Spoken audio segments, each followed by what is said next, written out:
We will talk to the legendary Australian boat builder, Mr. Bill Barry Cotter. He created the Mariner brand and then designed and created the wonderful Riviera luxury cruisers. This range and brand became synonymous with luxury and quality, and its success saw Riviera become a leading Australian export success internationally. After the sale of the Riviera brand, Barry then wrote another chapter, creating another range of his dream boats, the Maritimo. We'll be talking with him to find out why he chose to manufacture his legendary boats in Australia, about the unique local expertise and advantages which contributed to the design quality, build and success of these brands, who decided to manufacture here despite the trend most other builders adopt of moving manufacturing to Asia or even America. In real terms, the real cost is probably 6 or one half dozen of the other, but you get a better product out of Australia than you can get out of anywhere else in the world.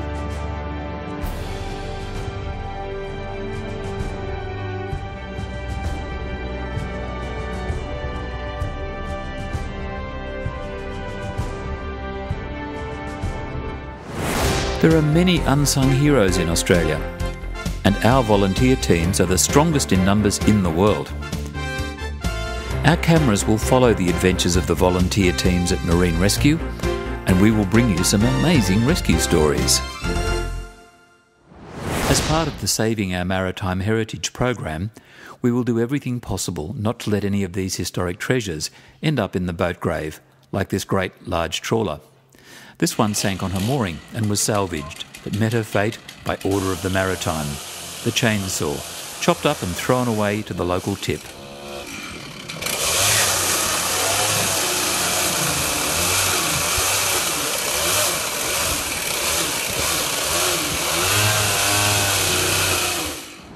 Boats can give you a different view of the city you live in, and owning a boat, or being part of a boat club, will give you the freedom to enjoy many events and places you couldn't dream of if you weren't aboard a boat.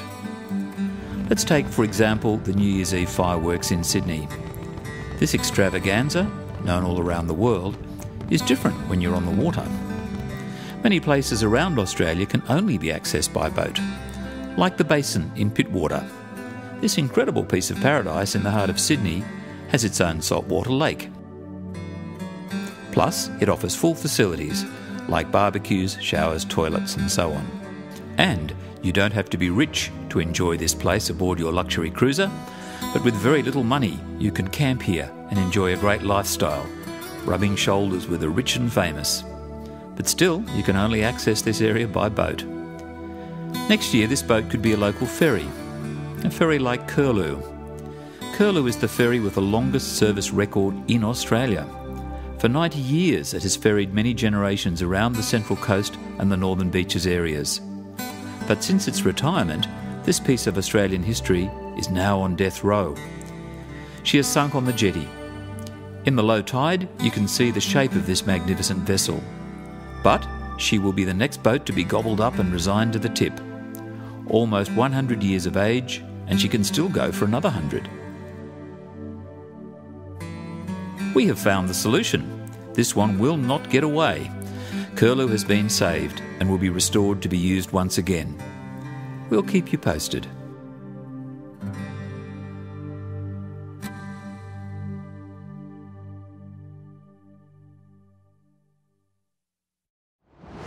There are many amazing stories captured on amateur cameras, like this brand new truck that was hijacked by the load of fish it was carrying, and naturally they wanted to return to their natural habitat.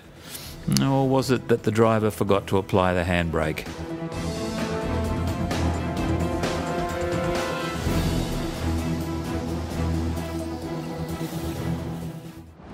Trailer sailors are designed to be simple and convenient sailing boats.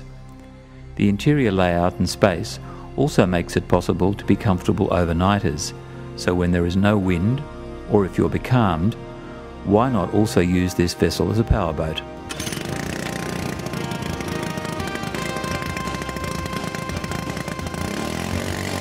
Usually these small sailors and yachts use very small outboard engines of anywhere between 4 and 12 horsepower. making motoring very slow. With a recent trend in Australia to convert these boats to offer more space, or even as a liveaboard, we dare to try using a much bigger engine in this Hutton. This was another vessel destined for the bottom of the ocean when we found her. However, we spruced her up and added this big 75 horsepower engine at the back.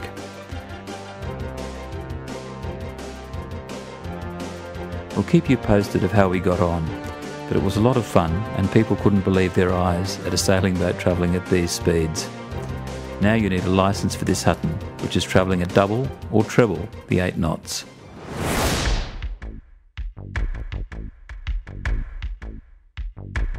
Hoods are amazing vessels, simple sailing yachts which are often used as mooring minders. We transform an old hood, taking her out of the water after 5 years on the mooring. She's in bad need of a seriously good clean on her hull and her decks, and we also give her a proper anti-foul.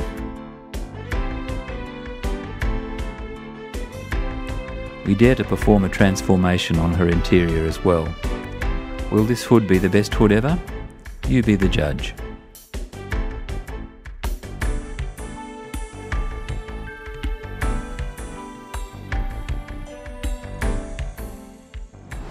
Many marinas around the world offer first-class facilities, and many boarders live on board their vessels in many of these marinas.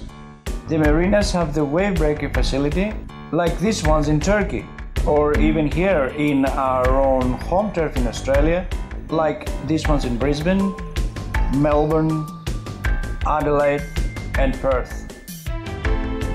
But the most expensive marinas in Australia, and perhaps in the world, in the overrated eastern suburbs of Sydney, they don't even offer the basic service of a wave breaker. You can actually see the boats here in Rascaris Bay Marina with a little bit of a wave, how they just move around.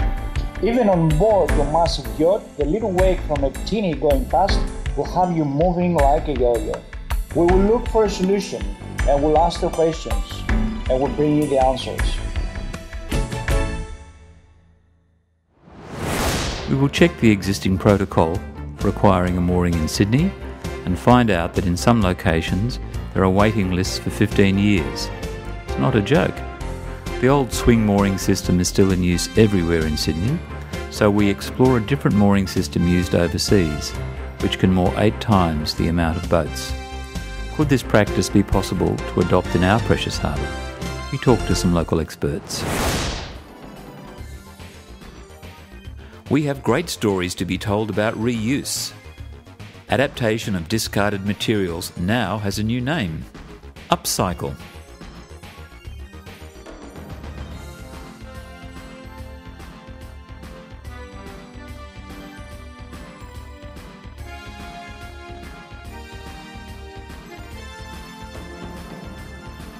Irene will tell us her story of success, of how she cuts, glues and supplies the amazing brick steel backing and cladding with high street applications like the supply to the Crown Casino in Melbourne.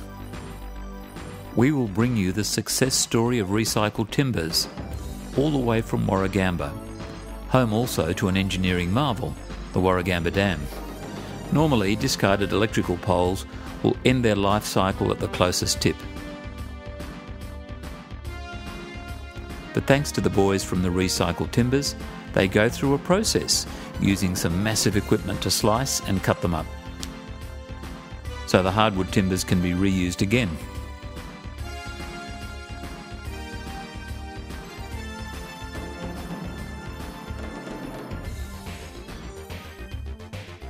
We'll bring you the story and also the great products they create out of these materials, like this amazing table and all the processes required to bring you great furnishings for your house or business. And also windows and doors made from these recycled hardwoods. And nothing will go to waste with all of the byproducts turned into beautiful, shabby, decorative timbers, mulch and firewood. The brick pit will take all the rubble from demolition sites, destined normally for the tip, and go through a cleaning process, employing many people. The reused bricks end up in some amazing applications, with a finer example in the grounds in Alexandria. 100,000 bricks from the brick pit were used here, bringing this great industrial finish.